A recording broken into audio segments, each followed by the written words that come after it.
Welcome, Sally. Hi, Andy. Nice to see you again. I thought it was a good idea to get together and have a little chat for our audience out there around the process side of PCI. We spend a lot of time talking about the benefits and features, but with a product like this, I think it's pretty important that we get across to the partners the changes to how we need to order and process it at the back end. So you did give me a few notes in terms of stuff that we want to call out, but I noticed you've got here, we're talking about a difference in the process. I've done a lot of talking on the other videos around how this is another SIP trunk on the platform, and it's taken us a while to kind of get under the skin and understand how it all works. But from your point of view, just give us some high level views on what are the changes to the process.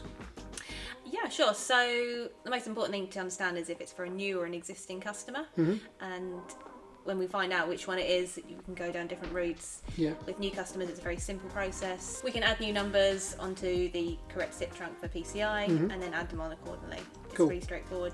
However, there are two other types of scenarios where there's other processes required, and that's where it becomes a bit more complex. But as long as people are following the information that we provided on knowledge-based articles, they should be able to process correctly. So I guess the bit about following the instructions is important, because with a product like this or a service like this, if the wrong number's in the wrong place, I guess it's going to cause a bit of an issue for the end user customer. Definitely. So if a number got added onto the wrong SIP trunk that wasn't PCI, it wouldn't work. Okay. They'd experience loss of service. So it's really key to get that part correct. Okay.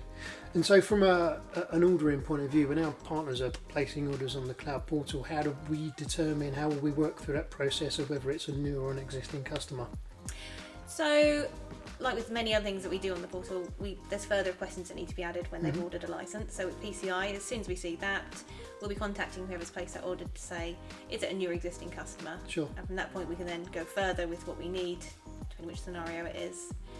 But also providing with the data capture form as well at that point, which is really essential. Yeah, so in terms of the payment service provider, so I guess one of the key things for our partners to pick up with this, there is going to be some communication back and forth. It's not going to be a one shot where they place an order on the portal and then everything's done. There will be some back and forth from your team into the partners. Definitely, yeah, there will be back and forth, but it's essential and Yeah. make sure that everything gets done correctly, Okay. and there's no experience of loss of service for anyone.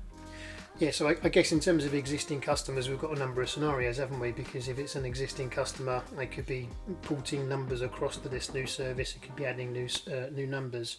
So in terms of those extra steps, is there any sort of high-level information you can give us, or is it all going to be in the knowledge-based articles as well?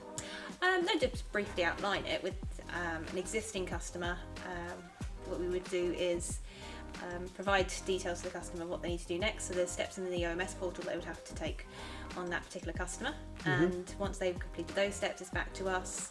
We would then complete the migration on the Gamma portal, and then it's back to sending the data capture form to the supplier to complete the process. And if at any point there's information missing, there could be a few more email exchanges. Sure. But there is a specific knowledge-based article for that scenario that explains what needs to be done and at what point. So I guess, one of the key takeaways really for our partners would be, providing the right information up front when they're asked for it is going to mean that this process will go a lot more smoothly and Yes. a lot more efficiently. Okay. Anything else you'd sort of like to add from an orders and processing point of view with regards to us launching PCI? I mean, I guess you guys are all trained up and raring to go on it. Yes, the team is ready. Everyone understands the process. There's lots of useful information for the customers as well. It's going to be on the hub. And yeah, ask us questions if you're at all stuck. It's Good. definitely something we can take you through. So when can I expect to be able to access the knowledge base articles? Are we going to send it out with our launch announcement, or are we going to do something separate with the orders and processing side of things? It will go out with the launch announcement. Okay. Yeah, hopefully it'll be available. Put a later link this on the week. mailer. So Yes. these guys need to watch out for the link at the bottom, how to order it. Yeah, exactly. Awesome. Well, listen, thanks for joining us today. It's been a pleasure as always, and watch out for the announcement coming next week, guys.